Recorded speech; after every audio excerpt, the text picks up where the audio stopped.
Salam Bapak Ibu Saudara-saudari yang dikasihi Yesus dan yang saya kasihi.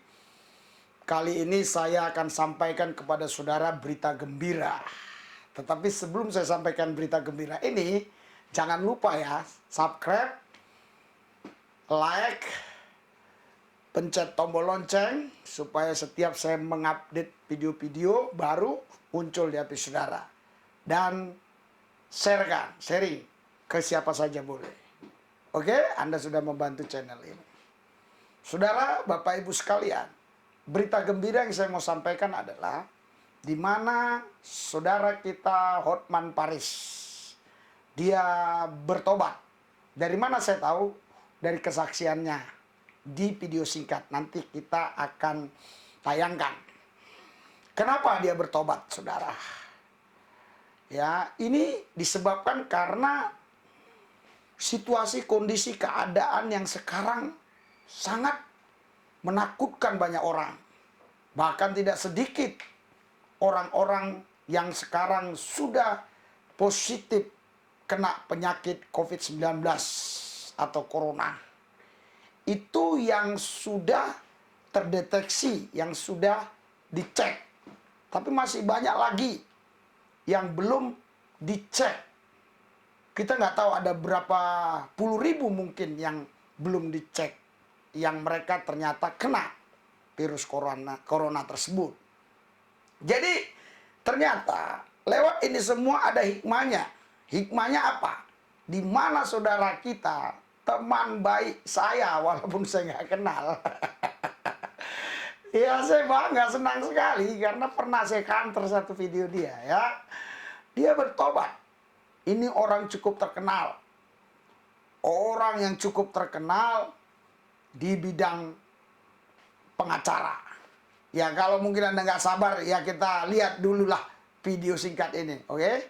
Tetangga-tetangga Hotman Paris sedang olahraga. Dia tuh, ini semua mobil mewah tidak ada artinya. Sudah 22 hari tidak dipakai.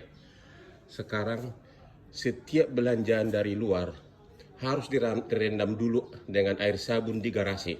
Bahkan obat-obatan pun Hotman rendam. Ini obat-obatan Hotman rendam dulu. Biar semua ya direndam pakai air sabun. Biar corona jahanamnya mati. Ya, 20 menit, 10 menit ya. Ini dia nih, ya. Ini di garasinya Hotman Paris. Ayo jangan cengeng. Selamatkan keluarga kamu. Harta itu nggak ada artinya, nyawa lebih penting. Ya, harta itu saya sudah rasakan sekarang. 36 tahun saya pengacara sukses bergelimang duit dan wanita cantik. Sekarang 22 hari saya sudah kumisnya pun sudah ubanan. Ya. Lihatlah apa kata dia. Hotman Paris bilang apa? Dia bilang, percuma ini, mobil-mobil mewah ini. Ya. Nggak ada artinya lagi, kurang lebih sudah 20 harian katanya. Nggak jalan lagi tuh mobil. Karena apa? Karena corona ini, selain ada aturan physical distancing, social distancing, ya, dan juga ada merasa khawatir kalau keluar gitu. Dia katakan nggak ada artinya ini semua mobil-mobil mewah ini katanya. Saya sudah 36 tahun dia bilang. Jadi pengacara terkenal, bergelimangan harta. Bukan hanya harta, saudara. Tapi dia bilang bergelimangan cewek-cewek. Anda tahu sendirilah ya, si Hotman Paris ini ya.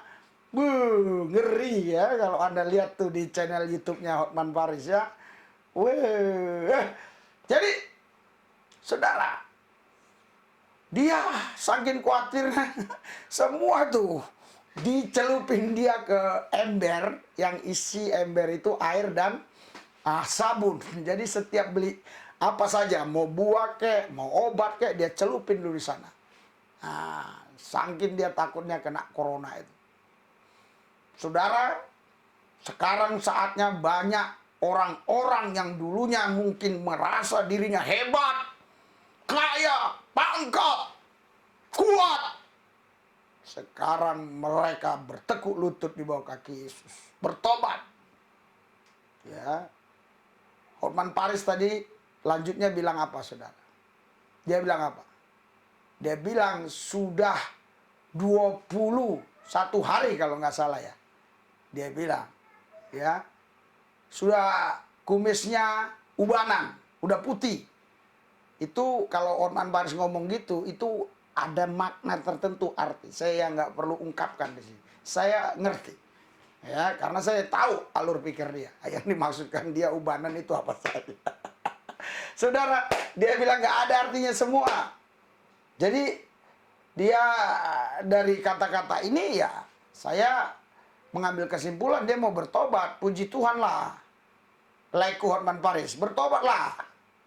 Ya, puji Tuhan. Ini kesaksian yang baik buat kita orang Kristen dan buat Indonesia. Kalau Laiku Hotman Paris ini mau bertobat. Ya, jadi nggak ada itu harta itu. Artinya kalau udah kondisi begini. Artinya pangkat itu apa? Ya, jabatan, kesombongan. Semuanya itu hancur sekarang. Saya bacakan ayat ya. Untuk Pak Hotman Paris ya. Ya, saya bacakan ayat dari Lukas 15. Ya, saya bacakan. Para pemungut cukai dan orang-orang berdosa biasanya datang kepada Yesus untuk mendengar dia. Oke, ayat 2.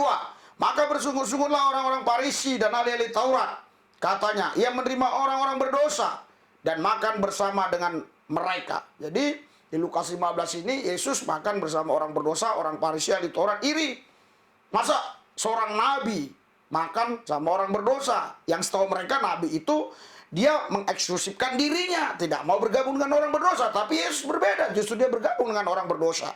Nah, inilah yang diprotes oleh ahli Taurat dan orang Farisi. Lalu ia mengatakan perumpamaan ini kepada mereka. Yesus ya menjawab. Karena Yesus tahu. Di hati, di pikiran orang Farisi ahli Taurat, dijawabnya.